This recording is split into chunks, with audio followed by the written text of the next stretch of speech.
நம்மை படைத்த ஆண்டவராகிய இயேசு கிறிஸ்து நம்மேல் வைத்த அன்பு நிமித்தமாய் நம் பேரில் அநேக வாக்குத்தத்தங்களை கொடுத்திருக்கிறார்.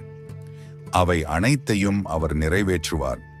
காலங்கள் தாமதமாகலாம், எல்லாம் மறைந்து போனது போல தோன்றலாம். ஆனால் அகிலத்தை படைத்த ஆண்டவர் இயேசு கிறிஸ்து தம்முடைய இரத்தத்தினால் நம்மோடு செய்த உடன்படிக்கை எவ்வளவு பெரியது! இன்று நம்மில் அநேகர் மெபிபோசேத்தை போல உணரலாம். உறவுகள் முறிந்து விட்டது, இனி சேராது. வேலை போயிட்டு இனி வாழ்வே இல்லை. சொத்துக்களையும் செல்வத்தையும் இழந்து விட்டேன்.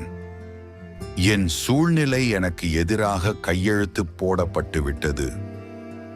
இப்படி நம்பிக்கையற்று ஒரு மூலையில் முடங்கி கிடக்கும் உள்ளமே, கவனியுங்கள், உங்கள் தேவன் உங்களை மறக்கவில்லை. தாவீதின் உடன்படிக்கையை விட இயேசுவின் உடன்படிக்கை பெரியது. சூழ்நிலைகள் உங்களுக்கு எதிராக இருக்கலாம், காலம் கடந்து விட்டது போல தோன்றலாம்.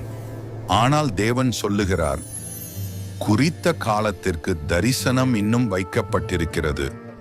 முடிவிலே அது விளங்கும், அது பொய் சொல்லாது. அது தாமதித்தாலும் அதற்கு காத்திரு, அது நிச்சயமாய் வரும். ஆபகூக் 2:3. உங்களை சுற்றியுள்ள தடைகள் எதுவாக இருந்தாலும் சடுதியாய் ஒரு வார்த்தையை அனுப்பி உங்கள் லோதேபாரின் இருளை நீக்கி உங்களை உங்கள் உரிய வாசஸ்தலத்திற்கு திரும்ப கொண்டு வர அவர் வல்லவர்.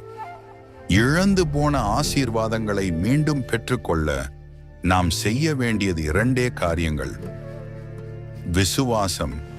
தேவன் நான் இழந்ததை திரும்ப தருவார் என்று முழுமையாய் நம்புங்கள். அறிக்கை. நம்மில் காணப்படும் அந்தரங்க பாவங்களையும் குற்றங்களையும் அவரிடம் அறிக்கை செய்து விட்டு விடுவோம். காத்திருக்கும் சகோதரனே, சகோதரியே, விசுவாசத்தை விட்டுவிடாதே. உன் ஜெபத்தை நிறுத்திவிடாதே. உன் இயலாமையில்தான் அவருடைய வல்லமை பூரணமாய் விளங்கும். மனிதனால் கூடாதது தேவனால் கூடும். நீங்கள் இழந்தவைகளை தேவன் சீக்கிரமாய் உங்கள் கைகளில் தருவார். நீங்கள் ஆசீர்வதிக்கப்பட்டவர்கள்.